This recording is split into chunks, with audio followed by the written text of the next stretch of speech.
জন্য সামনে গেলাম, তখন আশা লাইনে বলে হুজুর লাইনে আসেন। আমি বলি ভাই আমি তো চট্টগ্রামে যাব, আমার বিমানের টাইম বেশি না। আমরা সবাই চট্টগ্রাম যাবো, ফ্লাইট নম্বর ঠিক আছে? বলে হ্যাঁ ঠিক আছে।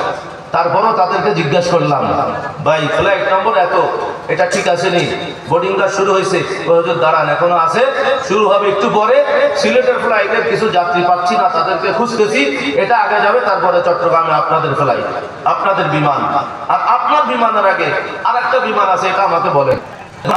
বসলাম, ঠিক আছে, সিরিয়াল তো আসতে হবে, না হলে মানুষ তো খেপে যাবে যারা আগের থেকে দাঁড়িয়ে আছে। বিমানের এক অফিসারকে বললাম ভাই এমন দৌড় দিছি সব ব্যথা করতেছে, দাঁড়ানো কষ্ট। হুজুর আপনি আমাদের এখানে চেয়ারে বসে, ওনাদের নিজস্ব চেয়ারে বসে কাজ করে সেখানে বসে দিলেন। আলহামদুলিল্লাহ, এটা আওলাদ রসুলের, এই যে আল্লাহ পাকের দয়া আওলাদ রসুলের নিসবতে হাতে হাতে পাই, তার বড় একটা প্রমাণ দেখেন। যেখানে সবাই তারাও বিরক্ত হয়ে গেছে, সবাইকে লাইন দিতে বলতেছে, আমাকে বললো হুজুর ঠিক আছে আপনি আমাদের চেয়ারেই বসেন, আশেপাশে চেয়ার নেই, বিশাল। এরপরে তাকে একটু বললাম যে ভাই যদি পারেন, এখানে ব্যথা লাগতেছে যেহেতু আপনাদের আপনার চেয়ার কতক্ষণ বসবো, আপনি লাইন ছাড়া যদি পারেন, আমার তো কোনো মাল সামানা নাই, আমি মাহফিলে যাব, তাহলে আমার এই টিকিটটা একটা বোর্ডিং কার্ড দিয়ে দেন। হুজুর ইশারা করে বললো যে ঠিক আছে। পরে আমার মোবাইল নিল, সে স্পেশাল ভাবে আমার বোর্ডিং কার্ডটা করে দিল, করে দিয়ে ওখানে বললাম আপনারা কি না করেন, ওইটা একটু মানলে একটু লাভ আছে, একটু আরামে যাইতে পারবো, শরীরটা বড় টায়ার্ড লাগতেছে। এরপরে বলে হুজুর আপনার পরিচয় কি? আলহামদুলিল্লাহ আমার নিজের পরিচয় যা আছে এটা তো সেটা না মানলে, আমার ছোট ভাই যেটা, সে এখন এয়ারফোর্সের অনেক বড় অফিসার, গ্রুপ ক্যাপ্টেন। আমি বললাম আমি গ্রুপ ক্যাপ্টেন মাহবুবের বড় ভাই। ফট করে দেখলাম একটা বিএপি সিল লাগাই। আচ্ছা ঢুকলাম বিএপি থেকে আরামে, ঢুকার পরে দেখতেছি চট্টগ্রামের আগে সিলেটের ফ্লাইট দুইটা অপেক্ষা করতেছে। চট্টগ্রামেই আগে আমার আগের যে ফ্লাইট সেটাও তখনও যায় না। আমার সিদ্দিকি ভাই ফোন করে হুজুর কখন ছাড়বে, আমি কিচ্ছু জানি না। ঢুকাইছে, কখন যে ফ্লাইট দেবে জানি না। ঢুকার পরে যখন শুনতেছি আমার আগে ফ্লাইট এখনো যায় নাই, দুই তিনটা প্যাসেঞ্জারের জন্য চিৎকার করতেছে, এরা নাকি বিদেশ থেকে কানেক্টিং আসবে সেই জন্য। তখন আমি তাদের একজন বড় অফিসারকে বললাম ভাই এত চিল্লাইতেছেন, আসতেছে না, আমার ফ্লাইটটা পরের ফ্লাইট, আমার এই টিকিটটা একটু এক্সচেঞ্জ করে দিয়ে আগের ফ্লাইটটা যদি পাঠাইতে পারতেন আমি তো মাহফিলে যাব। সে জিহ্বায় কামড় দিয়েছে, হুজুর এটা কি বলে, এটা সম্ভব নাকি? ওখানে সব কম্পিউটারে হিসাব সিস্টেম করা। আমি বললাম দেখেন যদি পারেন, জেদ্দার থেকেও আল্লাহ পাকের দয়া এরকম আপনাদের বিমানে এক্সচেঞ্জ করে পিছনের ফ্লাইট থেকে আগে দিয়ে দিয়েছিল। এটা শোনার পরে হাসতেছে। আর একজন বলতেছে হুজুরকে একটু দাঁড়াইতে বলো। তো সবই চিল্লাতে আসছে, আরিফ মিয়ার আসে না। পরে কয় আর সময় দেওয়া যাবে না, ক্লোজ। তখন ওই অফিসারটা হুজুরের টিকিটটা আস্তে করে নিয়ে এলো, বোর্ডিং কার্ডটা নিয়ে নিজেদের হাতে কাইটা দিয়া, কম্পিউটার কাইটা দিয়া আমার এই স্পেশাল একটা সিট দিয়ে দিল। একটু মহব্বতের সাথে শুকরিয়া আদায় করি আলহামদুলিল্লাহ। হুজুর স্পেশাল আপনি যান। যাওয়ার পরে বিমান ওঠার সময় যখন দেখছে হাতে কাটা, তো এটা কি হবে সিস্টেমের বাহিরে কেন? তখন আমার সাথে তাদের আর একজন লোক পাঠাইছে, এরাও তো জানে ওখানে ধরবে না, কোটার থেকে সিস্টেম করেই পাঠাইছে, হাতে কাটিয়ে দিছে। আমি দেখলাম আমার পিছনে সবাই 3-4 সারির পিছনে সব আমাকে একদম বিএপি সিটে বসাই দেয় আলহামদুলিল্লাহ। আগেও চলে আসলাম। এরপরে আবার নামার সাথে সাথে চিটাগাং এয়ারপোর্টেও এখন বিআইপিদেরকে প্রাইভেট কার যায় আদায় আনতে। দেখলাম আমি গোনাগার ছাড়া বিআইপি আর কেউ নাই, আমারই নিয়ে কয় হুজুর আপনি চলে। আল্লাহ পাকের দয়া, শ্রীকোটের মাহফিলে আসবো, আল্লাহ পাক দয়া করবেন না তো কারি করবেন। চট্টগ্রামের মধ্যে আরো মৌলবী আসতেছে, এখানে আসবে ওই দলের লোকেরা, তারা এসে নবীর সামনে বেয়াদবি করবে। আমরা 2-4 কাম্মা বললে আমার নবীর মহব্বতে কথা বলবো, কথা বলেন ঠিক কিনা? প্রিয় হাজিরিন মুসলিম کرام, এই জন্য শুকরিয়া আদায় করবেন, বিসমিল্লাহ পড়বেন, অবশ্যই সাথে সাথে একটু নবীর দুরূদ সালাম পড়বো। নবীর দুরূদ সালাম পড়তে পারবো নাকি পারবো না? যারা নওজওয়ানরা মনে রাখতে পারবা এইভাবে সঙ্গে সুন্দর করে পড়বা আলহামদুলিল্লাহ ওয়াসসালাতু ওয়াসসালামু আলা রাসূলিল্লাহ। আল্লাহ তুমি কবুল করে নাও, বলেন আমিন। সিদ্দিক আকবর রাদিয়াল্লাহু তাআলা আনহুর ভালোবাসা দরকার আছে না নাই? দরকার আছে, অবশ্যই আছে। একটু চিল্লায় এখন দরকার আছে, দরকার আছে না নাই? চিল্লায় বলতে বলছি কেন, সেটাও হাদিস শরীফের আলোকে বলতেছি। নবীর ভালোবাসা তো কত উপরে, কত উপরে। সিদ্দিক আকবর রাদিয়াল্লাহু তাআলা আনহুর ভালোবাসা দরকার আছে, এই জামানায় সেটা আমরা বেশি বুঝতেছি। কারণ আমাদের মতোই আমরা সব সময় একসাথে চলেছি এমন সুন্নি পরিচয়কারী অনেক দরবারে এখন শুরু হয়েছে, যারা শিয়া সম্প্রদায়ের সাথে একটু মিলামেশা করে। এই শিয়া সম্প্রদায়ের লোকেরা মাওলা আলী মুশকিল কুশা রাদিয়াল্লাহু তাআলা আনহু আহলে বাইতের ভালোবাসাকে বেশি দেখাইতে গিয়ে সিদ্দিক আকবর রাদিয়াল্লাহু তাআলা আনহুকে গালি দেয়। চিৎকার করে বলেন না নাউজুবিল্লাহ। তারা বলে স্পষ্ট কথা, এখানে কোনো ধামাচাপা দেওয়ার সুযোগ নাই। তারা বলতেছে নবীজির পরে খলিফা হওয়ার একমাত্র যোগ্য ছিল আলী রাদিয়াল্লাহু তাআলা আনহু, আবু বকর, ওমর, ওসমান রিদওয়ানুল্লাহি তাআলা আজমাইন। ওনারা তিনজন আলেম ছিলেন, এই জন্য আলীকে ক্ষমতা দেয় নাই। বলেন নাউজুবিল্লাহি মিন যালিক। আরো খারাপ ভাষায় বলে, যা আমরা বলতেও আমাদের ঠোঁটের উপরে আসে না, আটকে যায়, ভয় লাগে।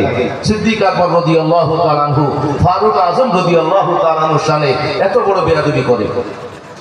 এইরকমও দরবার আছে না নাই? মিলাদ কিয়ামও করে, শুহাদায়ে কারবালার মাহফিলও করে। শিয়াদের সাথে কি কারণে সম্পর্ক হয়েছে আমরা জানি আর না জানি, আমার আল্লাহর দরবারে জানা আছে না নাই?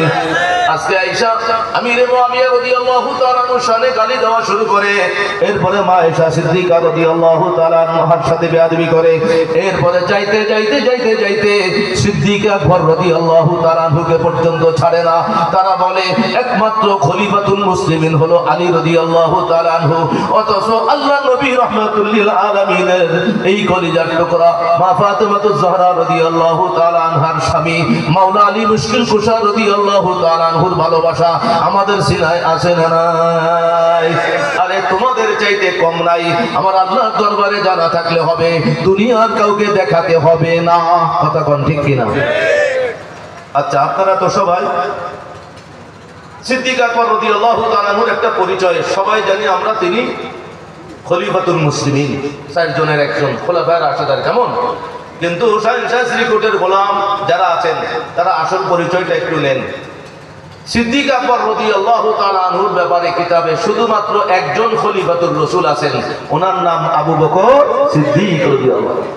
তিনি খলিফাতুল মুসলিমিন, মুসলমানদের খলিফা, আমিরুল মুমিনিন। তার উপরে পরিচয় হলো তিনি খলিফাতুর রাসূল।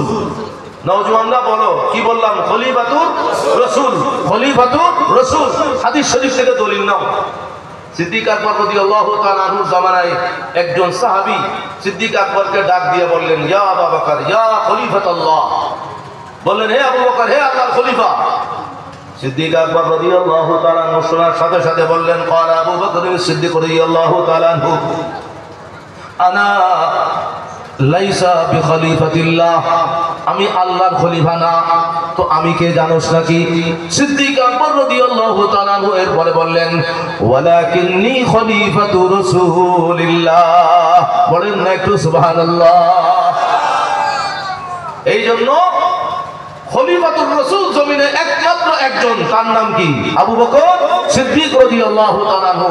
ওমর ফারুক, ওসমান গনি, মাওলা আলী মুশকিল কুশা রিদওয়ানুল্লাহি তাআলা আজমাইন, কোন সাহাবী খলিফাতুর রাসূলের মাকাম পান নাই। খলিফাতুর রাসূলের মাকাম আল্লাহ তাআলা একজনকে দিয়েছেন, যিনি আমার দয়াল নবীর সাথী, হিজরতের সাথী, আলম বারজাকে কবরের জগতের সাথী। বলেন না সুবহানাল্লাহ। কিন্তু আপনাদের চট্টগ্রামে তো পীর সাহেবরা তাদের শান বাড়াইতে বাড়াইতে বাড়াইতে বাড়াইতে ইমাম মাহাদির উপরে উঠে গেছে, কয় আমি খলিফাতুর রাসূল। নাউজুবিল্লাহ, পড়ে নাউজুবিল্লাহ। যেখানে ওমর ফারুক রাদিয়াল্লাহু তাআলা আনহুর নামের আগে খলিফাতুর রাসূল নাই। আর আরবিতে খলিফা মানে পিছে, তো রাসূলের পিছনের সাথে সাথে কে দায়িত্ব পাইছেন? কে? সাইয়েদুনা আবু বকর সিদ্দিক রাদিয়াল্লাহু তাআলা। এই আবু বকর সিদ্দিক রাদিয়াল্লাহু তাআলা আনহু তিনি আমাদের আইকন, তিনি আমাদের শিখাই দিয়েছেন। আরে ঈমান সহকারে যদি আল্লাহ তাআলাকে ডাকতে চাও, কিভাবে ঈমানটা আসে নাকি নাই তার কত বড় প্রমাণ। এই আবু বকর সিদ্দিক রাদিয়াল্লাহু তাআলা আনহুকে আল্লাহ তাআলা এত বেশি ভালোবেসেছেন, তার পিছনে ইতিহাস গাঁথা নওজোয়ান মুরব্বিয়ানে কেরাম আছেন। তিনি ওই মক্কা নগরীতে যখন জন্মগ্রহণ করেছেন, বয়সের দিক থেকে তোমার আমার দয়াল নবীর নওজোয়ানদেরকে বলতেছি, বিশেষ করে এই নওজোয়ানেরা এই ইতিহাসগুলো জানো, যেটা জগৎ এই ইতিহাস জানো, তোমার আমার দয়াল নবী রাহমাতুল লিল আলামিনের 2 বছরের পরে আবু বকর সিদ্দিক রাদিয়াল্লাহু তাআলা আনহুর এই দুনিয়ায় তাশরীফ আওয়ারি হয়েছে, অর্থাৎ নবীজির থেকে 2 বছরের মতো ছোট ছিলেন। এরপর থেকেও কাছাকাছি বয়সের থাকার কারণে, নিজেদের একই বংশ হওয়ার কারণে আল্লাহ পাকের কুদরতি সিস্টেমটা এভাবে ছিল, আবু বকর সিদ্দিক রাদিয়াল্লাহু তাআলা আনহু ছোট্টবেলা থেকে আমার নবীর সাথে নবীর ছায়ার মতো পাশে থাকতেন। চিৎকার করে বলেন না সুবহানাল্লাহ। আরো মহব্বতে বলেন আল্লাহু আকবার। আর একটু মহব্বতে বলেন ইয়া রাসূলুল্লাহ। এই কারণে নবীজির সোহবতে কখনো নবীজি নবুয়ত ডিক্লার দেন নাই, ডিক্লার তো 40 বছর পরে, কথা বলেন ঠিক কি না? কিন্তু সিদ্দিক আকবর রাদিয়াল্লাহু তাআলা আনহু আমার রাসূলকে ছাড়েন না।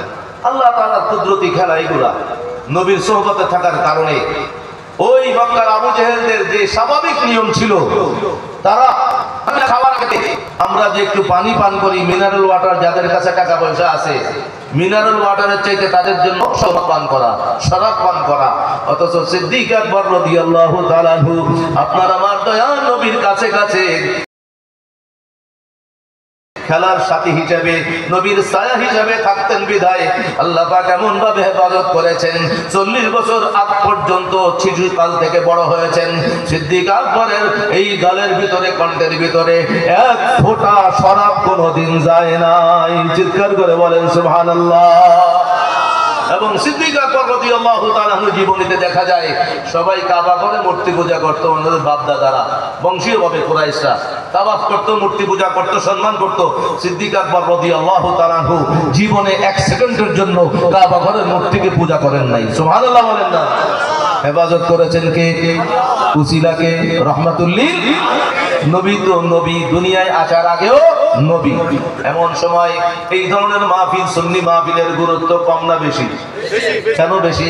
সোশ্যাল মিডিয়ায় দেখেন বলতেছে নাউযুবিল্লাহি মিন যালিক, আপনার আমার দয়াল নবী মেরাজে গিয়ে আল্লাহ পাকের দিদার পাইছেন নাকি পান নাই? এই জামানায় বড় বড় শায়ক বক্তা এত মিথ্যা কথা বলে, তারপর বাংলাদেশের মানুষ তাদেরকে মাথায় নিয়ে নাচে। বিচার আল্লাহর দরবারে আসে না নাই? আছে, আছে। সে বলতেছে এই বোধহয় গত সপ্তাহ দেখলাম, দেখার পরে অন্তরে কষ্ট আর কষ্ট শুধু। আমরা তো আর তাদের মতো জঙ্গিবাদী কার্যক্রম করি না, করতে পারি না। আল্লাহর দরবারে শুধু বিচারটা দিয়ে দিলাম। বড় মুফতি, বড় ডক্টর, বড় সাহেব বলতেছে যারা বলে মেরাজের রাত্রিতে আমার রাসূল আল্লাহকে দেখেছেন, আল্লাহকে নিজের চোখে দেখেছেন, কয় ফালতু কথা।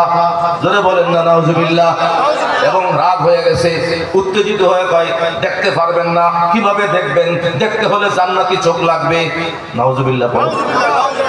এই মৌলবী ফতোয়া দিয়ে বুঝাই দিল আমার নবীর কাছে জান্নাতি চোখ নাই, এই জন্য আল্লাহকে দেখতে পারে নাই। নাউজুবিল্লাহ বলবেন না।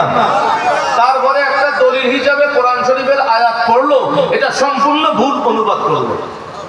মুসা নবীর শানে আল্লাহ তাআলা যে কথাটা বলেছেন, এই কথাটা সে বলে দলিল দিচ্ছে। আল্লাহ তো কোরআনে বলেছেন লান তারানি, কখনো কেউ দেখতে পারবে না। অথচ লান তারানি মানে মুসা তুমি আমাকে কখনো দেখতে পারবে না চামড়ার চোখে। আল্লাহ তাআলা মুসা নবীকে বলেছেন, এটা প্রেজেন্ট টেন্স। আরবিতে বলা হয় হাজির, আর সে এটার অর্থ করলো কেউ কোনোদিন দেখতে পারবে না। পুরাটা গলত অর্থ করলো। কোরআনের অপব্যাখ্যাকারীরা অবশ্যই জাহান্নামী হবে। কথা বলেন ঠিক কি না? দেখেন রাসূলের শানে যখন বেয়াদবি করে, তার মেজাজটাও গরম হয়ে গিয়েছে, তখন তাদের জ্ঞানটা গাধার জ্ঞানের চাইতে আরো নিকৃষ্ট হয়ে যায়। এই জন্য সে অর্থ জানার পরও উল্টা পাল্টা বলতেছে। কথা বলেন ঠিক কিনা? প্রিয় হাজির মুসলিম কেরাম, যেখানে আপনার আমার দয়াল নবী এক বসায় 10 জনকে জান্নাতের সনদ দিলেন, সেখানে সিদ্দিক আকবর রাদিয়াল্লাহু তাআলা আনহুর নাম 1 নম্বরে মওলা। তুমি হাদিস শরীফ জানো, কেন ধামাচাপা দিচ্ছ? বিচার কিন্তু হবে। ওই হাদিস শরীফে আল্লাহর নবী রাহমাতুল লিল আলামিন নাম ধরে ধরে ধরে ধরে একজন একজন বলতে বলতে 10 জনকে জান্নাতের সনদ দিয়ে দিলেন। বললেন আবু বকর ফিল জান্নাহ, ওমর ফিল জান্নাহ, ওসমান ফিল জান্নাহ, আলী ফিল জান্নাহ, তালহা ফিল জান্নাহ। এভাবে আল্লাহ নবী বলতে বলতে মধ্যে 10 জনকে জান্নাতি বললেন। আজকে বাতিল যারা তারাও বলে এই 10 জনকে একসাথে স্মরণ করে বলে আশারায়ে মুবাশশারা। আশারায়ে মুবাশশারা মানে, আশারা মানে 10, মুবাশশারা মানে শুভ সংবাদ প্রাপ্ত। তো শুভ সংবাদ প্রাপ্ত কিসের শুভ সংবাদ? জান্নাতের শুভ সংবাদ প্রাপ্ত। নবী যাদেরকে জান্নাতি বললেন যে এই আবু বকর সিদ্দিক রাদিয়াল্লাহু তাআলা জান্নাতি, কোনো সন্দেহ আছে নাকি? আওয়াজ করে বলেন, সন্দেহ আছে? তো যিনি জান্নাতি তার কাছে একটা জান্নাতি চোখ আছে না নাই? তো সিদ্দিক আকবরের তো জান্নাতি চোখ আছে, আর ওই গোল্লা বেয়াত বলতেছে আমার নবীর কাছে জান্নাত চোখ নাই। নাউজুবিল্লাহ পড়ে না। বিহারিনে কেরামের জ্ঞান ভান্ডারে অবশ্যই আজকের মাহফিল থেকে কিছু বাড়বে কমবে না। আলহামদুলিল্লাহ পড়েন। আসসালাতু ওয়াসসালামু আলা রাসূলিল্লাহ। আমরা সবাই জানি জান্নাতি যুবকদের প্রেসিডেন্ট কে? সাইয়্যিদুনা ইমাম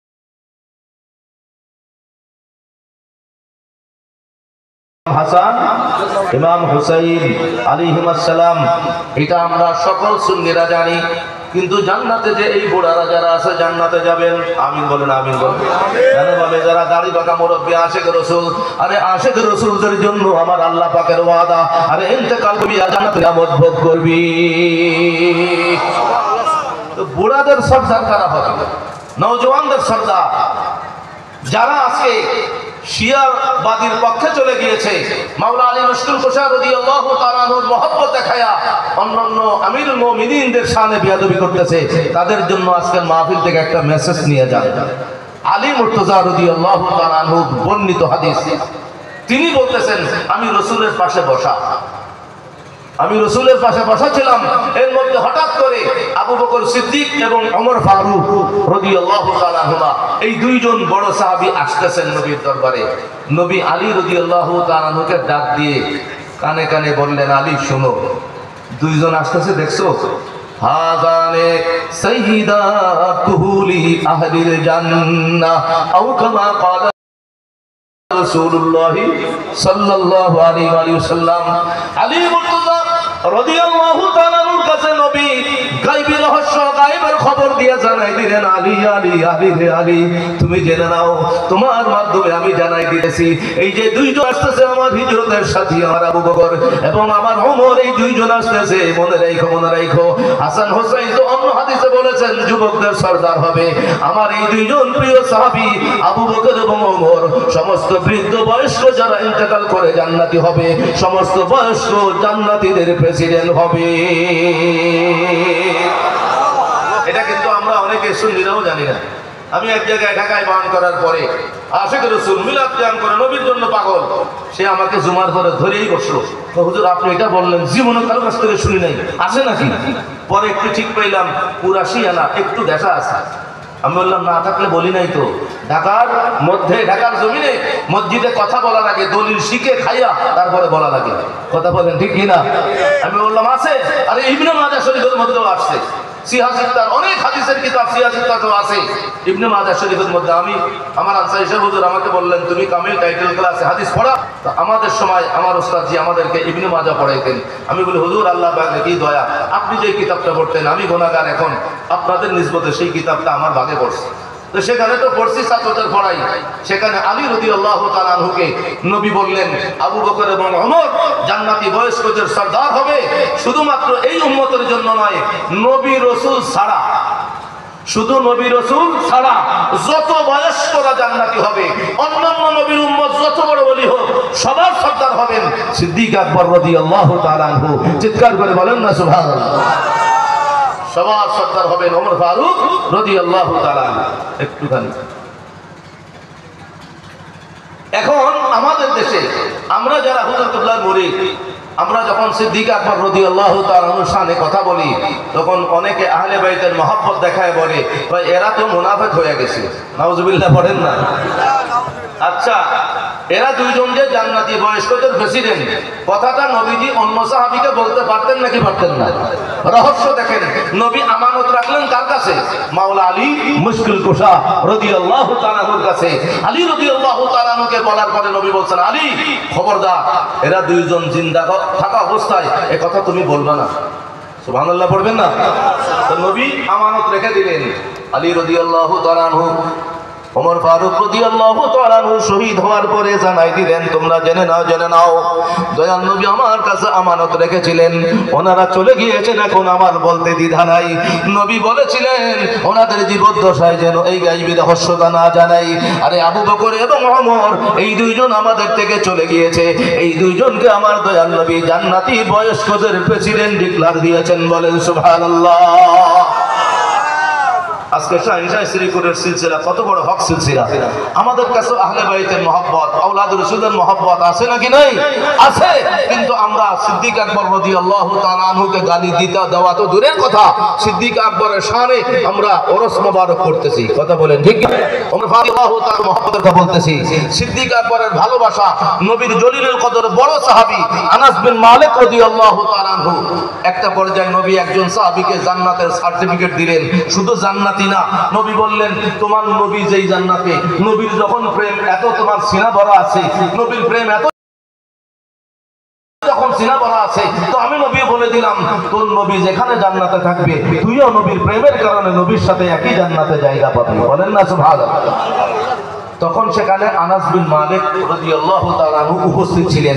তিনি দেখলেন সুযোগ তো যায়, সাথে সাথে বললেন ইয়া রাসূলুল্লাহ আমিও আপনাকে ভালোবাসি।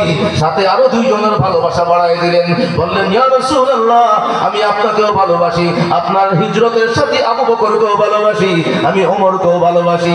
আমি এই তিনটা ভালোবাসার উপরে নির্ভর করতেছি, আশা করতেছি এই তিনটা ভালোবাসার কারণে আল্লাহর আরশের ছায়াতলে আপনার সাথে ওনাদের সাথে আমার জায়গা হবে। চিৎকার করে বলেন সুবহানাল্লাহ। প্রিয় হাজিরিন মুসল্লিন কারাম, অনেক রাত হয়েছে, আমাকে আবার ঢাকা যেতে হবে। যদিও এখানে আসছি আমি 9:30টার আগেই আসছি, আলহামদুলিল্লাহ 9টার দিকে মাইক পাওয়ার কথা ছিল, পাইতে 10:15 পরে। তো আমি ওনাদের অনেক জায়গায় বলি, যেখানে আমার কাছে তো এলান কালাম তেমন নাই, সাধারণ মানুষদেরকে কিছু বোঝাইয়া কিছু খোরাক নিয়ে বাড়ি যাবেন। ওয়াজে আসলেন, কিছু শুনলেন, কিছু পাইলেন না, বুঝতে পারলেন না। আমি চেষ্টা করি না কিছু সবক নিয়ে যেন বাড়ি যাইতে পারি। এই জন্য আমার গোছাই গাছায় অন্তত 1.5 ঘন্টার নিচে পারি না, পারলে আরো বেশি লাগে, সময় একটু লাগে। যাই হোক, ইন্তজাম কমিটি যেহেতু বলেছে আমার জন্য ভালো হয়েছে আলহামদুলিল্লাহ। অনেক জায়গাতে রিকোয়েস্ট করে হুজুর আর একটু করেন, আর একটু করেন। তো যাই হোক, আল্লাহ তাআলার হুকুম যেটা আছে সেটাই। মুসলমান একরাম, বিশেষ কয়েকটি কথা হলো, এই আবু বকর সিদ্দিক রাদিয়াল্লাহু তাআলা আনহুর একটা কথা না বললে আপনারা যতই বলেন আমি থামবো না, এটা বলতেই হবে। সেটা কি?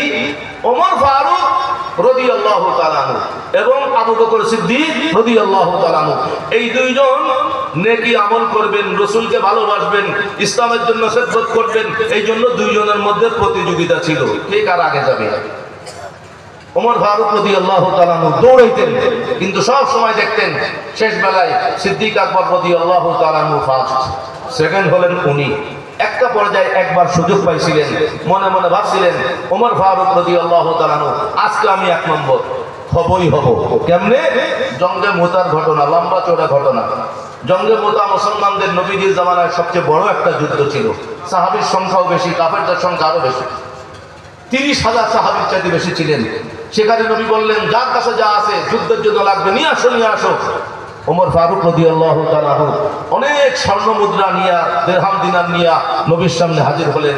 নবী বললেন মাশাআল্লাহ ওমর এত কিছু নিয়ে আসছো, তো আমার একটা প্রশ্ন, তোমার পরিবারের জন্য কি রেখে আসছো? বললেন ইয়া রাসূলুল্লাহ যেই পরিমাণ আপনার কদমে এনে হাজির করছি, আমার পুরা সম্পদ অর্ধেক ভাগ করে অর্ধেক আপনার কদমে রেখেছি, আর বাকি অর্ধেক আমার পরিবার পরিজনের জন্য রেখে আসছি। সুবহানাল্লাহ পড়েন না। আমরা সুন্নিরা দান সদকা করতে চাই, কিন্তু যার লক্ষ লক্ষ কোটি কোটি টাকা আছে, এইরকম একটা মাহফিলের সময় তার কাছে যদি ইন্তজামে কমিটি একটা স্লিপ পাঠায় 1000 টাকার একটা নোটও দিতে পারে না। আবার বলি আমরা জান্নাতে যেতে চাই, আবার বলি আমরা রসুলের প্রেমিক।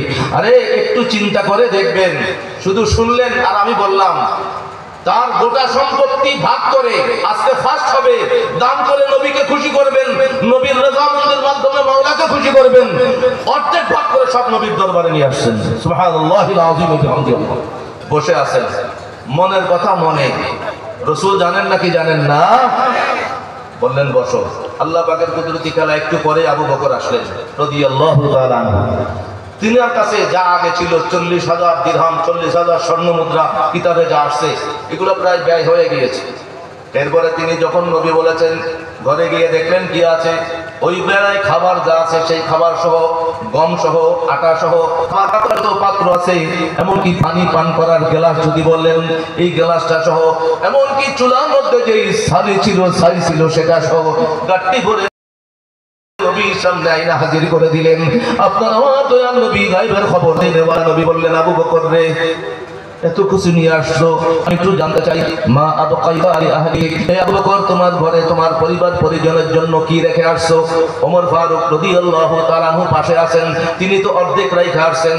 আবু সিদ্দিক রাদিয়াল্লাহু তাআলা জবাব দিচ্ছেন, ইয়া রাসূলুল্লাহ ওয়া ইয়া হাবিবাল্লাহ, ঘরে যা কিছু ছিল, যা আনার মতো ছিল, কিছুই বাকি নাই, কিছু বাকি নাই। আমার পরিবারের জন্য কি রেখে আসছি? এই প্রশ্ন যখন করেছেন তখন সিদ্দিক আকবর বললেন, আবকাইতুল্লাহ ওয়া রাসূলুহু লি আহলি, ইয়া রাসূলুল্লাহ, আমার আহলে আয়াল পরিবার পরিজনের জন্য আমার ঘরে আল্লাহ এবং আল্লাহর রাসূল আপনাকে রেখেছি। চিৎকার করে বলেন না সুবহানাল্লাহ। আল্লাহ সব দিয়া দিয়েছেন, ঘরে খানা পিনা রাখেন নাই, কেউ যদি কম দেন আটা দেন, এটা যে রান্না করতে হবে সে পাত্র রাখেন নাই, কি খেয়ে থাকবে না, রাসূলকে খুশি করতে হবে। আজকে সব নবীর সামনে যখন নিয়ে গেলেন তখন ওমর ফারুক রাদিয়াল্লাহু তাআলা জবাবটা পাইলেন। এরপর থেকে তিনি বললেন, জীবনে কোনোদিন আবু বকর তোমার সামনে আমি যাইতে চেষ্টা করব না, তুমি এক নম্বর, তুমি ফার্স্ট আবু বকর, জীবনে কোনোদিন তোমার সামনে আমি ফার্স্ট হতে যাব না, তোমার পিছনে যেন একটু থাকতে পারি। বলেন না সুবহানাল্লাহ।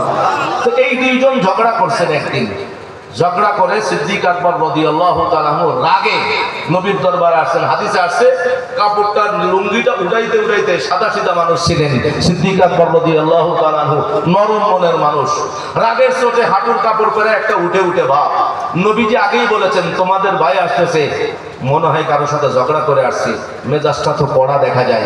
আইসা নবীর দরবারে সালাম দিলেন। প্রথম সালাম দিয়ে বললেন, ইয়া রাসূলুল্লাহ, আমি জানতে চাই আমার আর ওমরের মধ্যে এমন কি জিনিস আছে যে আমরা দুইজন ঝগড়া করছি? ইয়া রাসূলুল্লাহ, ভুল আমার হয়েছে, আমি তাকে বড় কথা শুনাইছি, তারপরে আমি শর্মিন্দা হয়ে তার বাড়িতে গিয়েছি, আমি ওমরের কাছে মাফ চাইছি, কিন্তু ওমর আমারে মাফও করে নাই, আমার জন্য দরজাটা বন্ধ করে দিয়েছে। ইয়া রাসূলুল্লাহ, কেন সে আমাকে মাফ করে নাই, আমার কি হবে? বলেন না সুবহানাল্লাহ।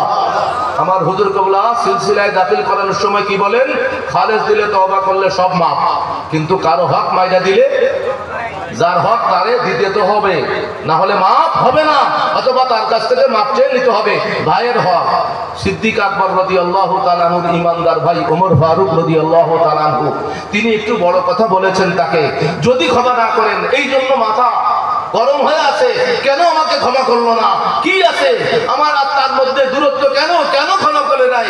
আল্লাহর নবী বুঝতে পারলেন, বললেন, আল্লাহর নবী আগে ভাগে ওমর ফারুক রাদিয়াল্লাহু তাআলা আনহুকে জিজ্ঞাসা করেন নাই, এখনো আসেন নাই। নবী আগের থেকে নিজের সাথীকে সান্ত্বনা দিয়ে বলতেছেন, আবু বকর, অবশ্যই আমি তোমাকে জানাই দিতেছি, আল্লাহ তাআলা ইতিমধ্যে তোমাকে মাফ করে দিয়েছেন, তোমাকে মাফ করে দিয়েছেন, তোমাকে মাফ করে দিয়েছেন। বলেন না সুবহানাল্লাহ। তিনবার নবী বললেন, তিনবার। এরপরে সিদ্দিক আকবর একটু শান্ত হলেন। তারপরে এর মধ্যে হঠাৎ করে দেখা গেল ওমর ফারুক আসছেন। তিনি আসার আগে আবু বকর সিদ্দিকের বাড়ি গেছিলেন। ওই যে সিদ্দিক আকবরকে রাগের কারণে মাফ করেন নাই, নিজের ভিতরে আবার আগুন জ্বলতেছে, আমার ভাই তো আমার বাড়িতে আসছিল, আমি কি কাজ করলাম, আমি তাড়াতাড়ি যাই, আবু বকরের কাছে একটু মাপ চাইতে হবে। সুবহানাল্লাহ বলেন না। এই নওজওয়ানেরা, এটার নাম ইসলাম। আজকে দুনিয়ার স্বার্থের কারণে আপন মায়ের পেটের ভাই একজন আরেকজনের উপরে দা পর্যন্ত চালায়, আছে না নাই? কথা বলেন, আছে না নাই? এটা মুসলমানের পরিচয় নয়, সিদ্দিক আকবর থেকে পরিচয় নাও। সামান্য একটু বড় কথা বলেছেন, এই জন্য ওনার অন্তরের ভিতরে বেচাইনি চলে আসছে। আবার ওমর ফারুক রাদিয়াল্লাহু তাআলা আনহু তাৎক্ষণিক কেন সিদ্দিক আকবরকে রিসিভ করলেন না, এরপরে ওনার ভিতরে আগুন জ্বলতেছে।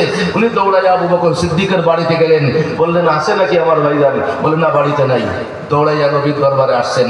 নবীর দরবারে আসার পরে সাথে সাথে আমার নবী যখনই ফারুক আজমকে দেখেছেন, সিদ্দিক আকবরের সাথে কেন এমন করলেন, নবীর চেহারা লাল হয়ে গেছে। সুবহানাল্লাহ বলবেন না? নবীজির চেহারা যখন লাল হয়ে গেছে, এই অবস্থা দেখার সাথে সাথে আবার ওই সিদ্দিক আকবর রাদিয়াল্লাহু তাআলা আনহু, তিনি তো এখন খুশি হওয়ার কথা ছিল। ওমর লজ্জিত হইয়া মাপ চাইতে গেছি, সরি বলছি, মাফ করো নাই, এখন খেলাটা সামলাও, সেটা বলেন নাই। আরে সিদ্দিক আকবরের সাথে আমাদের কোনোদিন কোনো তুলনা হয় না।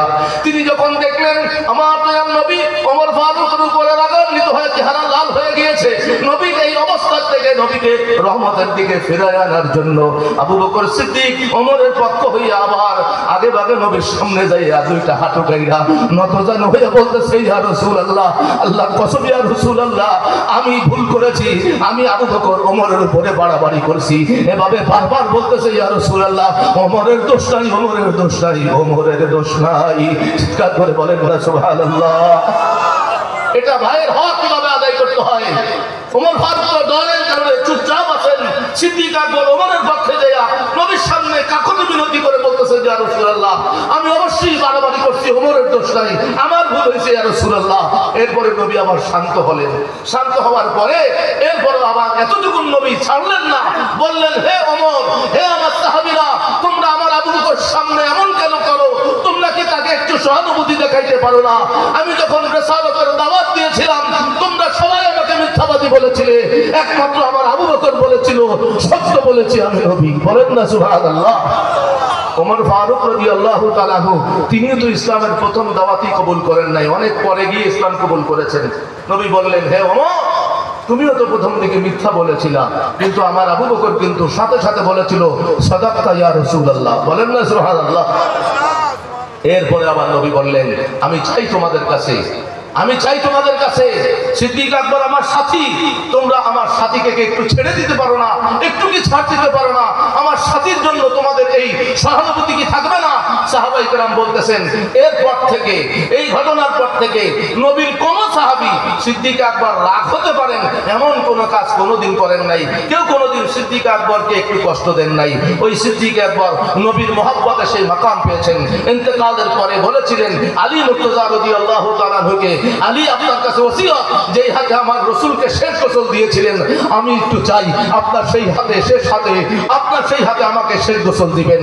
এটার নাম উসিলা। কথা বলেন ঠিক কিনা?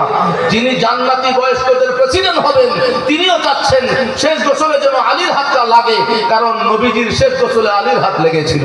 বলেন না সুবহানাল্লাহ। আল্লাহু আকবার। সুন্নিদের আকীদা উসিলা দরকার আছে না নাই? এবং আরেকটা ওসিয়ত করেছিলেন আলী, বাদশাহ হিসাবে, আমির হিসাবে বলতে পারতেন, আমাকে রসুলের পাশে দাফন করবা, জায়গা তো আছে। বলেন নাই, বলেছেন আলী, আমার কাফন জানাজা হয়ে যাওয়ার পরে আমার রসুলের দরবার আইনা হাজির করে দিও, আমার ওসিয়ত বলে দিও, আমি রসুলের সাথে ছোটবেলা থেকে ছিলাম, হিজরতের রাতেও রসুলের সাথে রসুল রেখেছেন, মদিনায় মুনাওয়ারায় আসছি, বাপদাদার ভিটা সম্পত্তি কাবা ঘরে, এই দামি জায়গা চাই নাই, রসুলের কোরবানি কদমেই ছিলাম। রসুল যদি আমাকে একটু জায়গা দেন, যদি রসুলের কোনো ফয়সালা না আসে, তাহলে আলী, তোমরা তোমাদের ইচ্ছা মতো মুসলমানের কবরস্থান যেখানে আছে, জান্নাতুল বাকি, যেখানে মনে চায় সেখানে রাখো, কিন্তু রসুলের সামনে আমার দিলের আরজিটা একটু তুমি জানায় দিও, ওসিয়ত করলাম। আলী মুর্তজা রাদিয়াল্লাহু তাআলা আনহু বলতেছেন, সবাইকে বলে একইভাবে তিনি ওসিয়ত পালন করে রসুলের সামনে গিয়ে যখন মাওলা আলী মুশকিল কুশা রাদিয়াল্লাহু তাআলা আনহু সিদ্দিক আকবরের অন্তরের কথাটা রসুলের সামনে পেশ করলেন, ইয়া রাসূলুল্লাহ, আপনার হিজরতের সাথী, যার ব্যাপারে আল্লাহ তাআলা কোরআনে কারিমে বলেছেন আবু বকর আমার নবীর সাহাবী, এটা কোরআনে কারিমে আল্লাহ তাআলা একজন সাহাবীর ব্যাপারে কোরআনে কারিমে সাহাবী হিসাবে দলিল আসছে, তিনি আবু বকর সিদ্দিক, তিনি তো আপনার সাথে থাকতে চান, কোথায় রাখবো? সাথে সাথে আলী মুর্তজা রাদিয়াল্লাহু তাআলা আনহু বললেন, স্পষ্ট গায়বে আওয়াজ শুনতে পাইলাম, ওখান থেকে আওয়াজ আসলো, আদখিলুল হাবিবা ইলাল হাবিব ফা ইন্নাল হাবিবা মুশতাকুন ইলাল হাবিব। চিৎকার করে বলেন সুবহানাল্লাহ। গায়বী আওয়াজ আসলো, আরে বন্ধুকে বন্ধু থেকে দূরে নিও না, আমার সাথে মিলাইয়া রাখো, কারণ বন্ধুর জন্য আমি নবী অপেক্ষায় আছি। বলেন সুবহানাল্লাহ। ওই গায়বী আওয়াজের অর্থ ছিল, আরে বন্ধু তো বন্ধুর অপেক্ষায় আছে, বন্ধুকে দূরে নিও না, বন্ধুর সাথে মিলাইয়া রাখো। এরপরে সবার জবাব হয়ে গেল, এই কারণে নবীর কদমের পাশে জায়গা পেয়ে গেলেন। বলেন সুবহানাল্লাহ। তো এখান থেকে আমরা সবকগুলো মনে রাখবো। সিদ্দিক আকবর রাদিয়াল্লাহু তাআলা আনহু সত্যবাদী ছিলেন বিদায় নাম সিদ্দিক আকবর। এরপরে তিনি দান সৎকা করার আগে, সবার আগে, এবং আরেকটা বড় সবক আমার হুজুর কিবলা সিলসিলা যেটা বলেন, অন্যের হক নষ্ট করা যাবে বলেন অন্যের হক নষ্ট করা যাবে? আমাদের তো মাথা গরম হয় নাকি হয় না? আপন ভাই ব্রাদার বন্ধু বান্ধব দলসে কমিটি করতে গেলে হুজুর হুজুর ঝগড়া লাগে নাকি লাগে না? সিদ্দিক আকবর ফারুক আজমের ঝগড়া থেকে মনে রাখতে যেতে পারি, গোসা যখন আসবে অনেক কিছু বলে ফেলবো, গোসা চলে যাওয়ার সাথে সাথে আগে একটু যাই যেন ভাইকে বলতে পারি সরি ভাই ব্রাদার সরি, রাগের কারণ হয়েছে মাফ করে দিও। সিদ্দিক আকবর রাদিয়াল্লাহু তাআলা আনহু স্মরণ করে যদি এভাবে আমরা সরি বলতে পারি, আল্লাহ পাকের দরবারে যদি এটা কবুল হয়, সিদ্দিক আকবরের ভালোবাসা সিনাই আল্লাহ তাআলা কবুল করবেন। এই কারণে সিদ্দিক আকবরের সাথে আল্লাহ তাআলা একই জান্নাতে জায়গা করে দিবেন। বলেন সুবহানাল্লাহ। আল্লাহু আজ্জা ওয়া জাল্লা আমাদের সবারই আজকের মাহফিলে আসা যাওয়া শরীক শামিল দোনো জাহাদান নাজাতের উসিলা বানায় কবুল করুন আমিন। ওমা আলাইয়া ইল্লা বিল্লাহ ওমা তাওফীক ইল্লা বিল্লাহ। আসসালামু আলাইকুম ওয়া রাহমাতুল্লাহি তাআলা ওয়া বারাকাতুহু। ইয়া নবী সালামু আলাইকা ইয়া রাসূল ইয়া হাবিব সালাম আলাইকা সালাওয়াত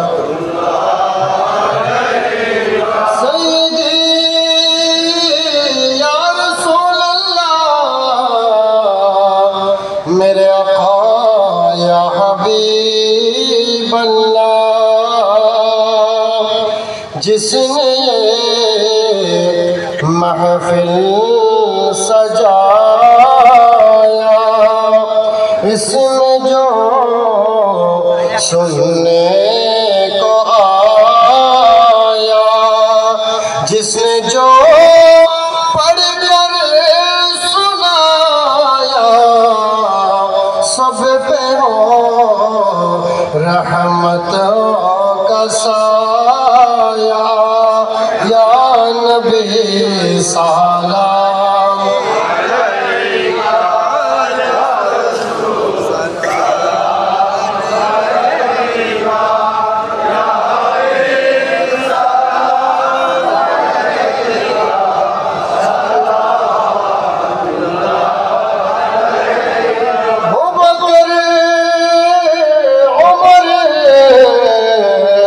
उस्मान हैदर हनफी शाफी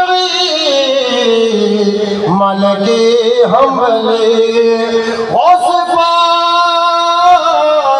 ख्वाजा गरीब नवाज आका गौसल आज़म मजबंदारी चौराबी सिरकोटी आपाती यबशा मुर्शिदी हज़राते क़िबला ताहिर साबिर शारौला ए अहले सुन्नत पेला ओ सलाम मुस्तफा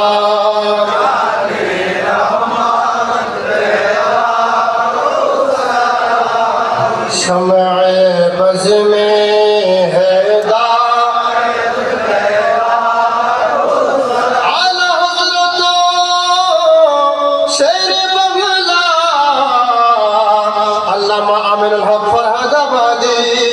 जिनके हर हर आदा सुन्नते मुस्तफा से फिरे तोरी पद पेला ओ सलाम मुस्तफा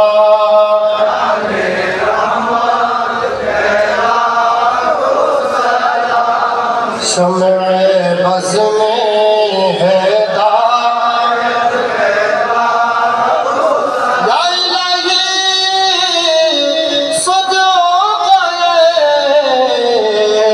ज़िक्र औलाद रसूल, ये सलामी आज ज़ाला हो कबूल। मदीने के चार हज़ारों सलाम, मदीने के चार लाखों सलाम, मदीने के चार करोड़ों सलाम, मदीने के चार सलाम। बलगल औलाद कमालिही कशफत हस्नत जमो कसालिही सल्लल्लाहु अलैहि আমরা আমাদের অনুষ্ঠানের একেবারে শেষ পর্যায়ে চলে এসেছি। এখন আমাদের মাঝে উপস্থিত হয়েছে আজকের অনুষ্ঠানের সম্মানিত উদ্বোধক ডাইনামিক প্রপার্টিজ প্রাইভেট লিমিটেডের সম্মানিত চেয়ারম্যান আলহাজ সৈয়দ আজমউদ্দিন সাহেব। আমাদের মাঝে আরো উপস্থিত হয়েছেন একজন ফরহাদাবাদ ইউনিয়ন পরিষদের সাবেক চেয়ারম্যান জনাব শাহাদাত হোসেন চৌধুরী সাহেব। এখন আপনাদের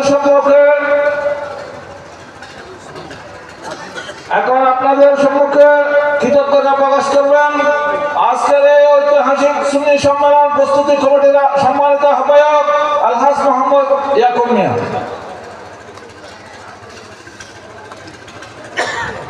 আউযু বিল্লাহি মিনাশ শাইতানির রাজিম। বিসমিল্লাহির রহমানির রহিম।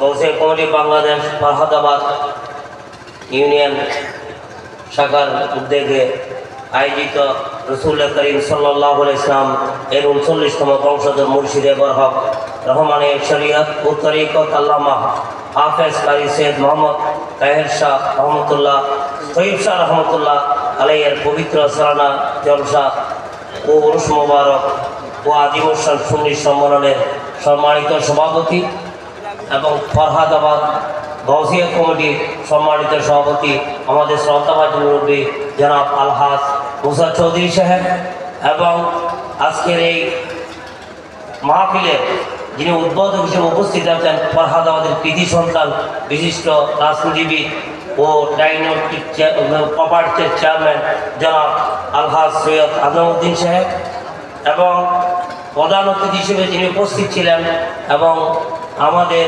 গৌসিয়া কমিটির কেন্দ্রীয় পরিযুগ্ম সম্পাদক এবং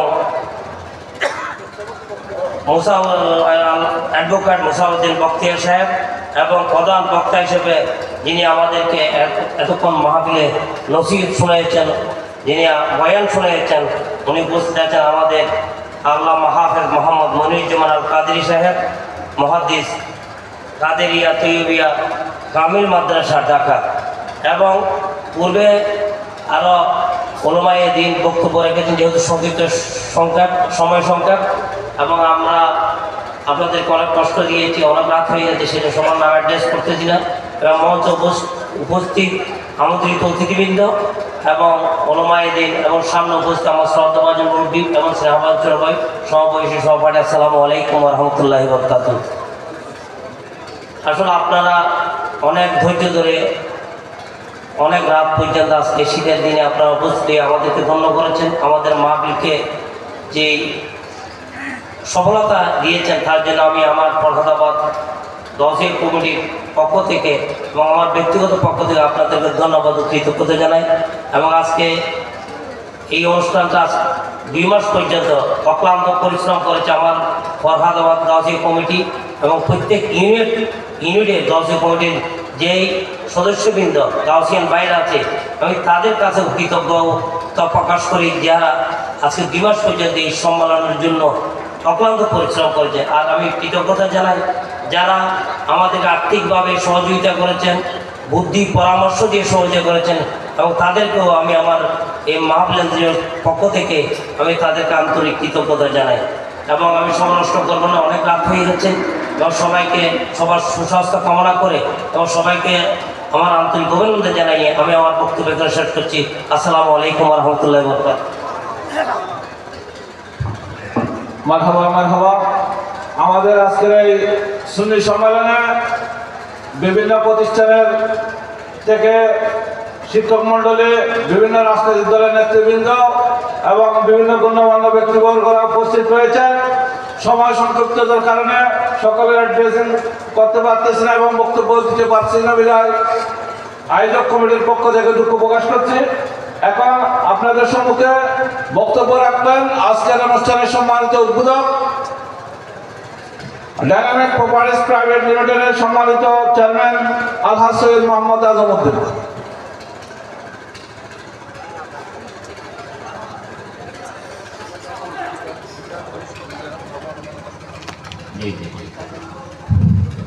নাহমাদুহু ওয়া নুসাল্লি আলা রাসূলিহিল কারীম, আম্মা বাদ। আজকে বাংলাদেশ গাউসিয়া কমিটি ফরহাদাবাদ ইউনিয়ন শাখা কর্তৃক আয়োজিত মুর্শিদে বরকত রহমানের শরীয়ত হাফেজ তৈয়ব শাহ রহমতুল্লাহ আলাইহির উরুস মোবারক উপলক্ষে আজকের এই মহান সুন্নি সম্মেলনের সম্মানিত সভাপতি ফরহাদাবাদ গাউসিয়া কমিটির সম্মানিত সভাপতি আলহাজ মুসা চেয়ারম্যান সাহেব এবং আজকের এই অনুষ্ঠানে তিনি প্রধান অতিথি ছিলেন। তিনি মনে চলে গিয়েছেন মনে হয়।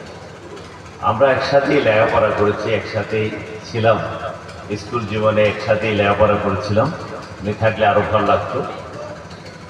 এবং আজকের এই অনুষ্ঠানে আমার পূর্ববর্তী যিনি বক্তব্য রেখেছেন, তকরির করেছেন, নসিহত করেছেন আল্লামা হাফেজ মোহাম্মদ মনিরুজ্জামান আল কাদরি সাহেব। উনি অত্যন্ত প্রাঞ্জল ভাষায় উনি তকরির করেছেন, নসিহত করেছেন। এরপরে আমার মনে হয় আমি এই শীতের রাতে, আমি তো এই এলাকারই সন্তান, আমি বক্তব্য দীর্ঘায়িত না করাই মনে হয় সবচেয়ে ভালো হতো। তবে যারা আজকে এই সুন্দর আয়োজন করেছেন আমি বিশেষ করে তাদের প্রতি কৃতজ্ঞতা জ্ঞাপন করছি এবং আগামীতে যাতে এই সুন্নি সম্মেলন আরও বৃহত্তর পরিসরে যাতে করতে পারি, আমরা যারা এলাকায় বিভিন্নভাবে শহরে থাকি বা বিদেশে প্রবাসে থাকি, আমরা সবাই যাতে আমাদের সহযোগিতার হাতটা যদি বাড়িয়ে দিই, তাহলে ইনশাআল্লাহ আরও ব্যাপকভাবে এই সুন্নি সম্মেলনটা আমরা করতে পারবো। আর বিশেষ করে একটা কথা, ওনার তো তকরির করেছেন, তো আমি আমার কিছুটা কথা, দু একটি কথা বলে আমি আমার বক্তব্য শেষ করব। আপনার এই যে আমরা আমাদের নবীজির ব্যাপারে মার্কিন মুলুকে 100 জন জ্ঞানী মনীষী ব্যক্তিদের নাম লিপিবদ্ধ আছে। সেখানে প্রথম 10 জনের মধ্যে প্রথম যে ব্যক্তিটির নাম মহামানব, মহামনীষী হিসেবে কোথায়, ইহুদি নসাররা যার নাম 1 নম্বরে রেখেছেন, তিনি হচ্ছেন কে জানেন? তিনি হচ্ছে আমাদের নবীজি হুজুর পাক সাল্লাল্লাহু আলাইহি সাল্লাম, মুহাম্মদ সাল্লাল্লাহু আলাইহি সাল্লাম হচ্ছে 1 নম্বর ব্যক্তি। তাহলে তিনার অনুপম চরিত্র, ওনার আদর্শকে ইহুদি নসরাও পর্যন্ত ভালোবাসতে পছন্দ করত। আর আমাদের পার্শ্ববর্তী দেশ ভারতের জওহরলাল নেহরু সাহেব রাষ্ট্রীয় সভায় মন্ত্রী ছিল, আপনার সচিব ছিল, এমপিরা ছিল। উনি তাদের উদ্দেশ্যে বক্তব্য রেখেছেন। সে বক্তব্যে উনি বলেছেন, তোমরা রাষ্ট্র পরিচালনার ক্ষেত্রে যদি অনুকরণীয় আদর্শ, রাষ্ট্র পরিচালনার ক্ষেত্রে তোমরা 3টা ব্যক্তির আদর্শকে রাষ্ট্র পরিচালনার ক্ষেত্রে অনুকরণীয় আদর্শ হিসেবে বেছে নেবা।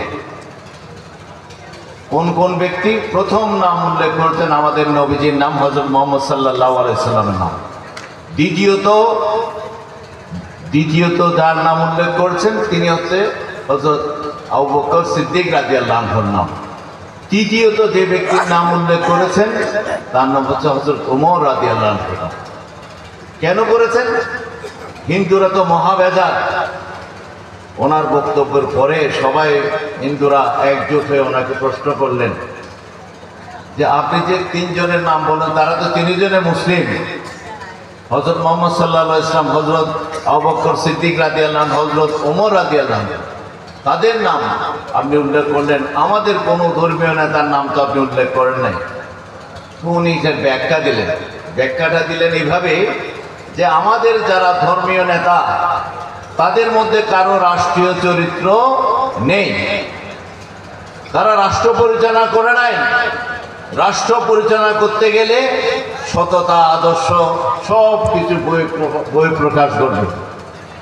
আর সেই জন্যে তোমরা যদি রাষ্ট্র পরিচালনা করো, সেখানে তাদের জীবন আদর্শ, তারা কিভাবে রাষ্ট্র পরিচালনা করেছে, তারা কিভাবে সমাজকে পরিচালনা করেছে, অর্থনৈতিক কর্মকাণ্ড কিভাবে পরিচালনা করেছে, সেটার সবচাইতে অনুকরণীয় আদর্শ হচ্ছে আমাদের নবীজি, আমাদের হযরত আবু বকর সিদ্দিক রাদিয়াল্লাহু আনহু, হযরত ওমর ফারুক রাদিয়াল্লাহু আনহু।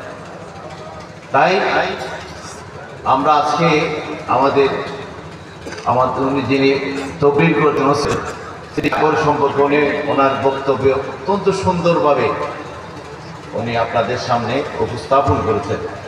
তো এই কথাটা বললাম যে আমাদের ধর্মের যারা নেতা, আমরা যার আদর্শে অনুপ্রাণিত, তো আমাদের আদর্শ, আমাদের নবীজির আদর্শ, হযরত আবু বকর সিদ্দিক রাদিয়াল্লাহু আনহুর আদর্শ, হযরত ওমর ফারুক রাদিয়াল্লাহু আনহুর আদর্শ, এরা অন্য ধর্মের লোকদের কাছেও সবচাইতে অনুকরণীয় আদর্শ। তাই আমরা আমাদের জীবনটাকে পরিচালনা করতে হলে আমরা যদি আমাদের নবীজির জীবন চরিত্র নিজেদের জীবনে আমরা প্রত্যেকটি ক্ষেত্রে আমাদের নবীজির আদর্শ অনুসরণ করতে পারি, তবে হবে আজকে এই সুন্নি সম্মেলনের সবচাইতে বড় সার্থকতা। আমরা সুন্নি বলি, কিন্তু অনেক ক্ষেত্রে দেখা যায় আমরা আমাদের যেভাবে চলা দরকার, আমাদের নবীজি যেভাবে শিক্ষা দিয়ে গেছেন, সেটা থেকে আমরা মাঝে মাঝে বিচ্যুত হয়ে যাই। তাই আজকে কিন্তু আবার একটা জিনিস আমরা দেখছি, সারা বাংলাদেশটা অত্যন্ত শান্তির দেশ, সম্প্রীতির দেশ। ইসকন নামক একটা জঙ্গি সংগঠন, যেই জঙ্গি সংগঠন বাংলাদেশের শান্ত পরিবেশকে অশান্ত করার চেষ্টা করছে। আপনারা সবাই সজাগ থাকবেন। ভারতের মধ্যে মুসলমানরা নামাজ পড়তে পারে না, ভারতীয় পুলিশ বাহিনী লাঠি পিটা করে, লাঠি মেরে মেরে নামাজ থেকে বের করলে, আর মসজিদে তারা গিয়ে হামলা করে। প্রত্যুত্তরে বাংলাদেশের মুসলিম জনতা, আমরা তো কোনো হিন্দু মন্দিরে আক্রমণ করি না, কোনো হিন্দু ভাইয়ের উপর আক্রমণ করি না। মায়ানমারে বৌদ্ধরা মুসলমানদেরকে কিভাবে নির্যাতন করেছে, কিভাবে হত্যা করেছে, কিন্তু বাংলাদেশের কোনো মুসলমান তো কোনো বৌদ্ধ ভাইকে আহত করে নাই। এই ইসকন নামক জঙ্গি সংগঠনের জন্ম হয়েছে 1963 সালে। কোথায়? মার্কিন মুলুকে। আর বর্তমানে সেটার হেডকোয়ার্টার হচ্ছে ইসরায়েলে। এবং এই ইসরায়েলে হেডকোয়ার্টার থেকে মোসাদ তাদের জঙ্গি সংগঠনকে পরিচালিত করতে সারা বিশ্বে। এবং আমাদের দেশের মতো একটা সাম্প্রদায়িক দাঙ্গা লাগিয়ে একটা শান্ত পরিবেশকে অশান্ত করার জন্য একটা গভীর ষড়যন্ত্র চলছে। সেজন্য আমি আপনাদের কাছে বিনয়ের সাথে বলছি যে আপনারা সবাই সজাগ থাকবেন, যাতে কোনো ধরনের ওটার পাতা ফাঁদে আমরা যাতে পা না দিই। আমি আমার বক্তব্য দীর্ঘায়িত না করে আজকের এই সম্মেলনের সুন্নি সম্মেলনের সার্থক যারা কষ্ট করে এই আয়োজন করেছেন, সবার প্রতি কৃতজ্ঞতা জ্ঞাপন করে আমি আমার বক্তব্য শেষ করছি। আল্লাহ হাফিজ।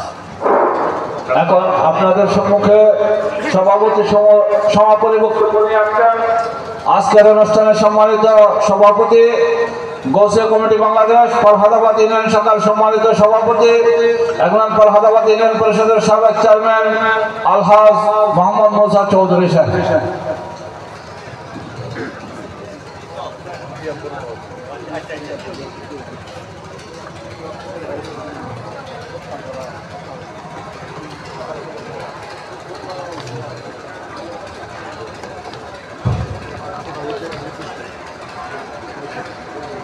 গৌসিয়া কমিটি বাংলাদেশ ফরহাদাবাদ ইউনিয়ন কর্তৃক আয়োজিত আজকের এই বিশাল সুন্নি সম্মেলনে উপস্থিত সম্মানিত উদ্বোধক, অত্র এলাকায় গৌরব, এই এলাকার সন্তান, অনেকে হয়তো ছিলেন না, উনি চট্টগ্রাম শহরে প্রায় ম্যাক্সিমাম সময় অতিবাহিত করতেছেন, সৈয়দ আজমউদ্দিন সাহেব।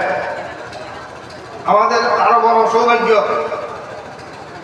প্রধান আলোচক তিনি জনাব মনিরুজ্জামান কাদিনী সাহেব,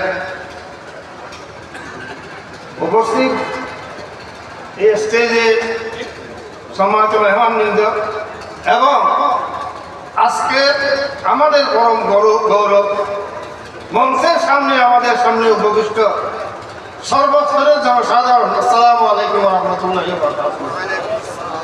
কথা বেশি বলার সুযোগ নাই, আমি আন্তরিক মোবারকবাদ জানাই এই গৌসিয়া কমিটির সর্বস্তরের সমস্ত কর্মকর্তা কর্মকর্তাবৃন্দ। আজকে 2 মাস এই মাহফিলের জন্য অক্লান্ত পরিশ্রম করে যাচ্ছে। আমি ওনাদের শেষ ঠিক মতো সময় দিতে পারি না, কয়েকজনের টেলিফোনে কথাবার্তা দিয়ে কোনো মতো সহযোগিতা করি। গতকালও রাত্রে 10টা 11টা 12টা পর্যন্ত এইখানে ওনাদের অবস্থান করে বিভিন্ন প্রোগ্রাম আপনাদের এই কর্মসূচি সফল করার মানুষের যতগুলো চিন্তা ভাবনা সব কিছু ওনারা করেছেন। আমি শহর বসে আরামে বাসায় আরামে সময় মতো ঘুমাই গেছি। আমি আন্তরিক মোবারকবাদ জানাই, কৃতজ্ঞতা জানাই এই সমস্ত কর্মকর্তাদের যারা এইভাবে কষ্ট করে ঘরে ঘরে গিয়ে এই ফরহাদাবাদের এমন কোনো মসজিদ নেই এই কর্মী ভাইয়েরা গিয়ে দাওয়াত নামাজ পৌঁছা দেন।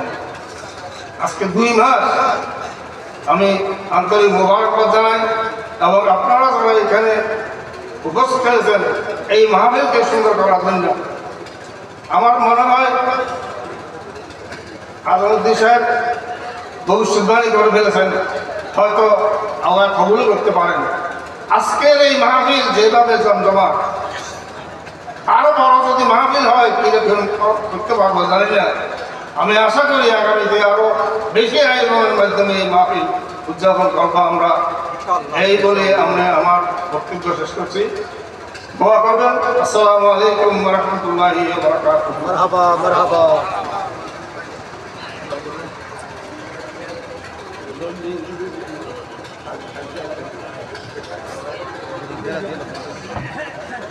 এখন আখেরে মোনাজাত হবে। মোনাজাতের পর আপনারা 2 লাইন হয়ে সারিবদ্ধভাবে মুখোমুখি হয়ে বসে যাবেন।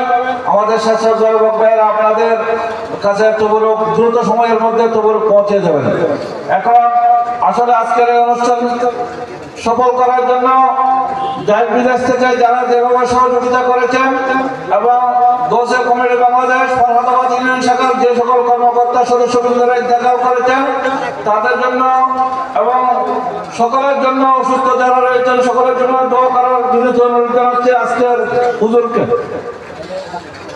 আমি গুনাহগার আপনাদের কাছে দোয়া চাই। আজকে এয়ারপোর্টে ঢোকার সময় আর একটা সমস্যা হয়েছিল, সেটা হলো আমার অজান্তেই আমার ছোট্ট ব্যাগের ভিতরে ছোট একটা কেঁচি ছিল। এটা নিয়ম না, এয়ারপোর্টে নেওয়া যায় না। তো স্ক্রিনিংয়ে ধরা পড়ার পরে ওখানে একজন যিনি দায়িত্বপ্রাপ্ত একজন মা ছিলেন, মহিলা আর কি, উনি বললেন হুজুর এটা তো নেওয়া যাবে না। আমি বললাম এটা একটু দয়া করে এবার হলেও ছাড়তে হবে, কারণ এটা আমার খুব প্রিয়, এটা দিয়ে আমি নিজে ছাটি, এটা দরকার ভুলে চলে আসছে। তখন তিনি আবার বললেন হুজুর কোথায় যাবেন? আপনাদের মাহফিলের কথা বললাম, মাহফিলে যাবেন। বলে হুজুর ঠিক আছে মনে রেখে, এটা তো ছাড়া যায় না, আপনি নিয়ে যান, আর কখন আনবেন না আমার জন্য একটু দোয়া করবেন। সে দোয়া চেয়েছে। মানুষের ভক্তি শ্রদ্ধা আছে। গতকালকে কুমিল্লা থেকে গিয়েছিলাম, পথে ইয়াং জেনারেশন 2-1টা ছেলে এসে এক জায়গায় গাড়ি দাঁড়ানোর পরে বলতেছে হুজুর আপনাকে একটু চেনা মনে হয়, কিরকম যেন কিছু মনে করবেন না। আমি যখন কাদের এই মাদ্রাসার কথা বলেছি, এই স্কুল কলেজ পড়ুয়া ছেলেরা বলতেছে হুজুর সুন্নি আলেমদের চেহারা দেখলেই বোঝা যায়, আপনি যখন দেখছি প্রথম তখনই বুঝছে যে আপনি সুন্নি হবেন। সুন্নি আলেম না, সুন্নি উদ্বোধক, সুন্নি সভাপতি, ওনাদের চেহারা দেখলেও বোঝা যায়। পড়েন না আলহামদুলিল্লাহ।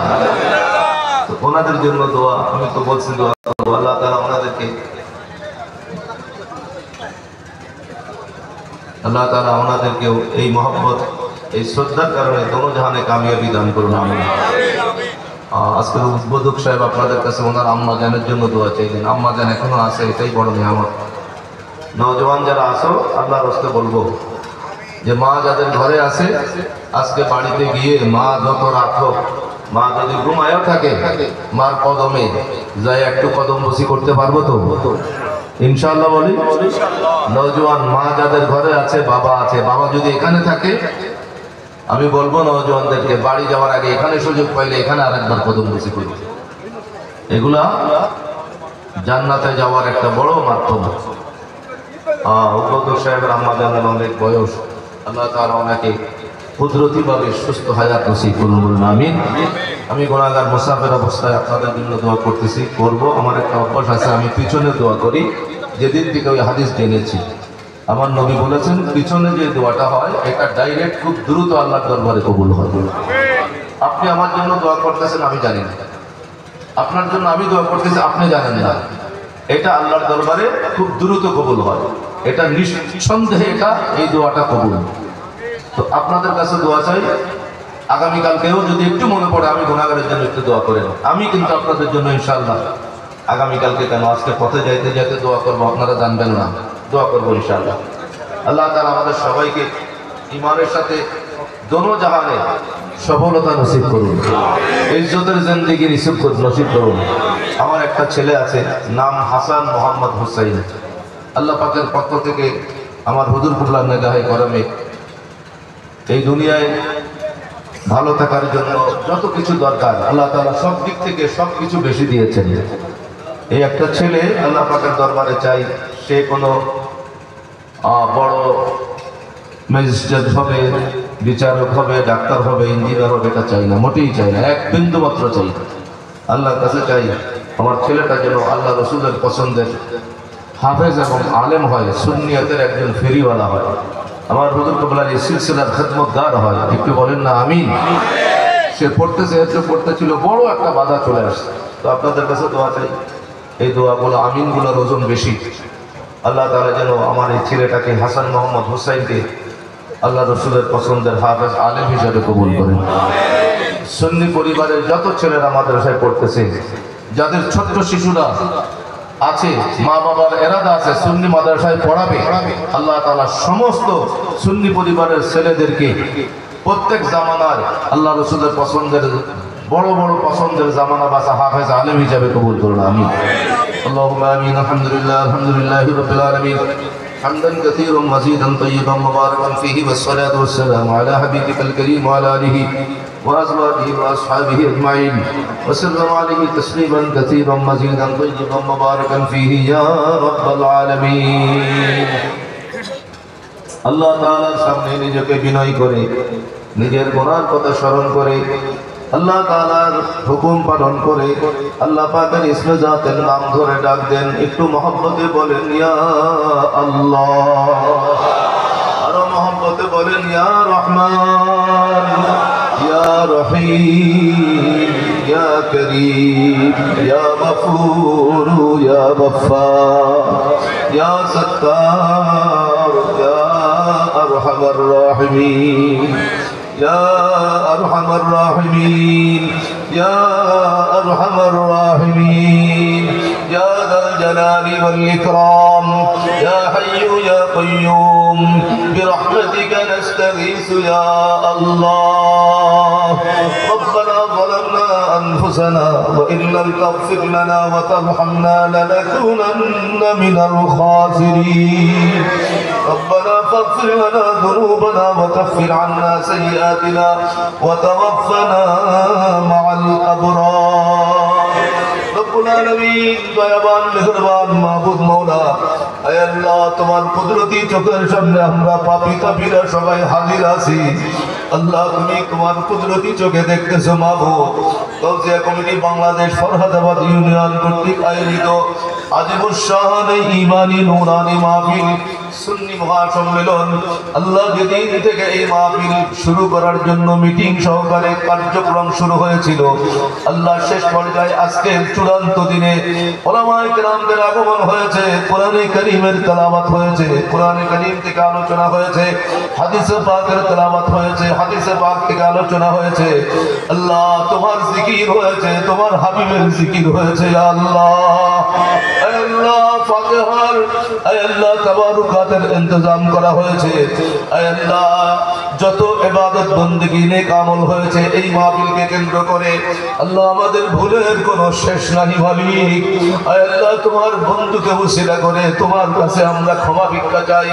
সমস্ত নেক আমলে যত ভুল ত্রুটি আছে, আমাদের নিয়তে ভুল আছে, আমাদের আমল আদায়ের মধ্যে ভুল আছে, আল্লাহ সমস্ত ভুল ত্রুটি ক্ষমা করে এই মাহফিল যেন কবুল করে এই মাহফিলে যারা যেভাবে শরীক শামিল হয়েছেন, টাকা দিয়ে, পয়সা দিয়ে, পরামর্শ দিয়ে, শ্রম দিয়ে, বিশেষ করে গভীর রাত্রি পর্যন্ত মাওলা আরামের ঘুমকে বাদ দিয়া আল্লাহ আওলাদ রাসূলের নিসবতের এই মাহফিল, সুন্নিদের নিসবতের এই মাহফিল, রাসূল করিম সাল্লাল্লাহু আলাইহি ওয়াসাল্লামের শান ও আযমতের মাহফিলে শ্রোতা হইয়া যারা শরীক শামিল হলেন, প্রত্যেকের শরীক শামিল হওয়া দোনো জাহানের নাজাতের উসিলা বানাইয়া আমাদের সবার হকে কবুল করে নাও। রব্বুল আলামিন মাবুদ, আমরা সবাই পাপী তাপী গুনাহগার, তোমার নাম তো গফুর ও গফফার। আল্লাহ তোমার বন্ধুর নবুয়তি জবানে তুমি তো শোনাই দিয়েছো মাওলা, পাপী তাপী গুনাহগারেরা তোমাকে যখন ডাকে তুমি বড় খুশি হয়ে যাও, ফেরেশতাদের সাক্ষী রাইখা রাইখা ক্ষমা করে দাও।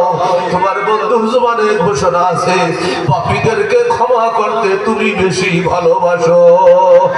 আল্লাহ আমরা সবাই বড় বড় পাপী, আল্লাহ বড় বড় দাবি আসামি তোমার দরবারে, রাসূলের দরবারে আল্লাহ আমাদের ভুল ত্রুটি ক্ষমা করে জীবন ভরের জানা বাজানা সগীরা কবিরা সমস্ত গুনাহ খাতা ক্ষমা করে এই মজলিস থেকে ওঠার আগে সবাইকে তুমি নিষ্পাপ বানাইয়া দাও। সবাই আমরা তোমার দয়ার দুয়ারের ভিখারি মালিক, তোমার কাছে রহমত ভিক্ষা চাই।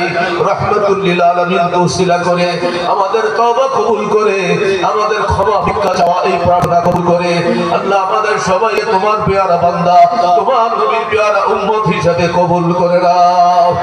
আল্লাহ সামনের জীবনে আল্লাহ গুনাহ থেকে বেঁচে থাকার মতো আমাদেরকে পরিপূর্ণ হেদায়েত দান করে দাও। সামনের জীবনে ঈমানের সাথে আরো বেশি নেক আমলের হায়াত, হালাল রিজিকের হায়াত, ইজ্জতের হায়াত, সুখ শান্তির হায়াত সবাইকে বাড়ায় দাও ইয়া আল্লাহ। রব্বুল আলামিন এই মজলিসের মধ্যে আমি সবচেয়ে বড় পাপী তাপী গুনাহগার।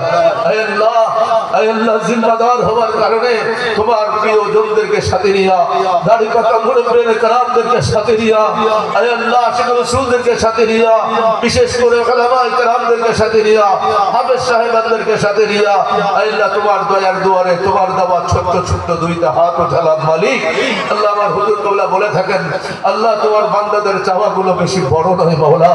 আল্লাহ তোমার বান্দাদের চাওয়া তোমার দেওয়ার সামনে একেবারেই ক্ষুদ্র ইয়া আল্লাহ। আমাদের সবার দিলের যত চাওয়া আছে আমাদের দিলের চাওয়াগুলো তুমি কবুল করে নাও ইয়া আল্লাহ। জীবন চলার পথের সকলের সকল বিপদ মুসিবত দূর করে দাও ইয়া আল্লাহ। ইয়া আল্লাহ আসমানি জমিনে আযাব গজব কহর বালা মুসিবত থেকে, দুনিয়া আখিরাতের সকল বালা মুসিবত বিপদ ফিতনা আযাব থেকে আল্লাহ নবীর সকল উম্মত আশিক রাসূল জিন্দা মুর্দা সবাইকে হেফাজত করে ইয়া আল্লাহ। আল্লাহ আমাদেরকে, আমাদের মা বাবা ভাই বোন আপনজন সহ, আমাদের হকদার পীর ভাই বোন সহ, আমাদের কলিজার টুকরা সন্তান ছেলে মেয়েদেরকে হেফাজত করে ইয়া আল্লাহ।